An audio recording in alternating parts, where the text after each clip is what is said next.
Hi there, it's Marjorie Saulson, and this week's edition of uh, Public Speaking Tips and Tricks.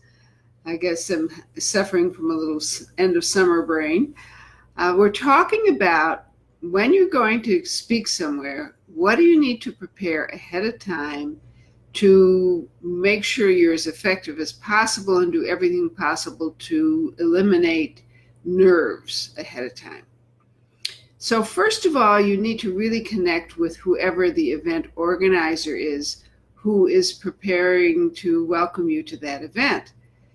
And you need to reconfirm the date, the time, the exact location. I know this sounds very basic, but you don't want to all of a sudden realize you didn't find out if it's in a restaurant that has many different branches. If you're going to the wrong one instead of the right one, you want to know the exact address. And you want to know what the agenda, as it were, of the meeting is. Are you the only person who's speaking? Are you speaking right before lunch? Are you speaking during lunch, which I hardly encourage you to avoid because you will come in a distant third behind the food and the conversation at the table? Or are you speaking after lunch? And if you're going to speak at an event where you are speaking at the end of a business meeting, that is something to avoid if at all possible. Because even though they say, oh, we're just going to have a short business meeting, sometimes those business meetings run longer. So if somebody says that it's going to be a short meeting, you need to be pretty firm about how long it's really going to be. And if there's anything at all on the agenda that's the least bit controversial, that's something that you really think about avoiding. Just a second, I want to forgot to turn off the ringer on my phone. Sorry about that. So those are the things you need to figure out ahead of time. And wherever the location is, figure out the best route to get there, about how much time it will take to get there, and then allow at least another 15 or 20 minutes, what my husband calls a cushion of time, so that you don't arrive there all in a frazzle because you hit every red light and got behind Sally slow. So those are the things that you really want to know. Now, and also you want to know, is there going to be a rostrum or a place where you can put your notes? If you've got notes, will there be a microphone? What is the setup of the room? Hopefully, if there are tables, everybody is facing you. You don't want to be speaking to a bunch of backs. That's a particular danger when you're talking in the context of a meal. So you really want to get a really close idea of what the setup is. And the other thing you need to know is how much time is allotted to you. Is it a question and answer period expected? Are you allowed to make some kind of offer or sell anything? Very often that's not the case. But you need to really clarify it. So if you're not allowed to sell anything, but you still want to get people connected to you, you can weave into your remarks the offer of some type of free report, some type of free gift where you're not selling anything, but it's a way to get people into your database.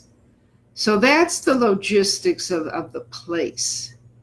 But there's the other thing that you need to do, and that's to make a list of absolutely everything you need to take with you. So if you're using notes, you need notes. If you need your glasses, you need business cards. If you have handouts, you need to have the handouts.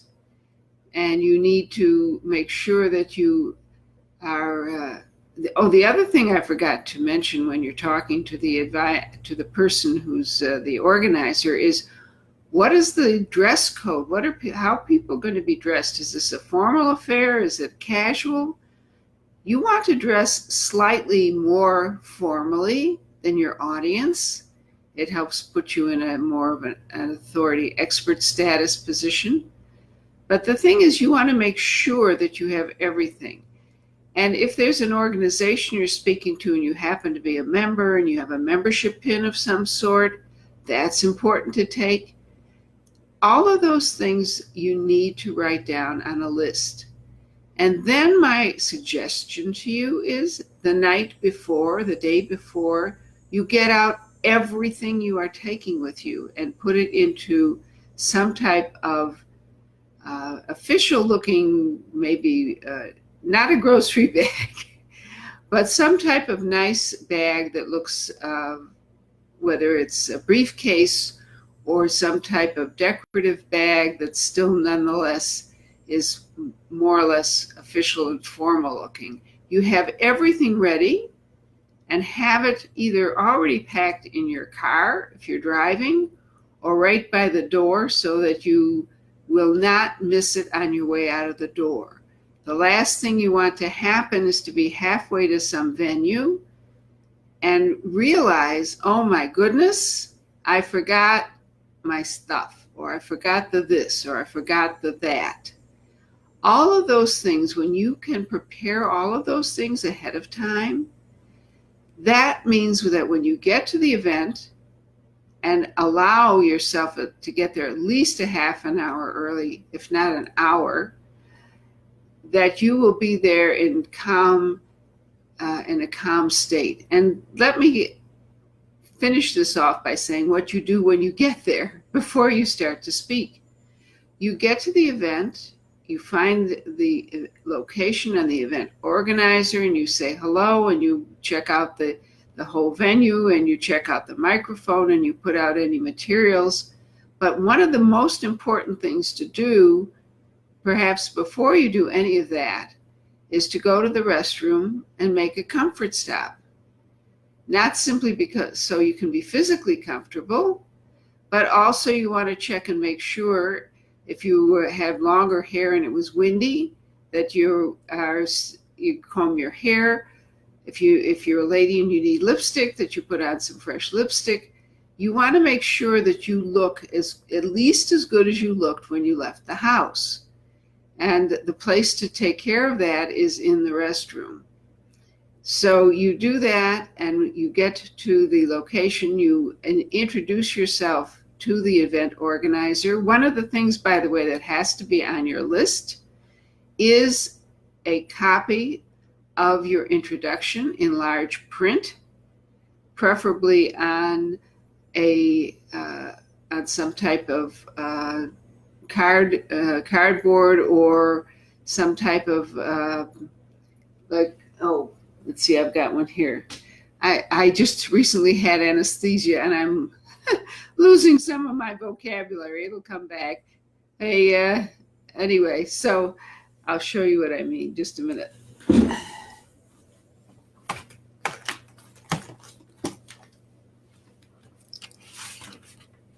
Okay. Oh boy. So you have your information on a clipboard. Now the word comes to me after I finally got it. You have your information on a clipboard and your introduction on a clipboard so that it's easy for the person who's introducing you to hold it, whether or not there's a rostrum. And as a matter of fact, even if there is a rostrum, it's very much easier for people to read something they're holding out here than to dip their head down and be looking down to read your introduction. So those are some suggestions of the things that you need to prepare ahead of time. And the more you can get these details taken care of so that you feel well organized, the calmer you can feel when you're actually getting ready to speak.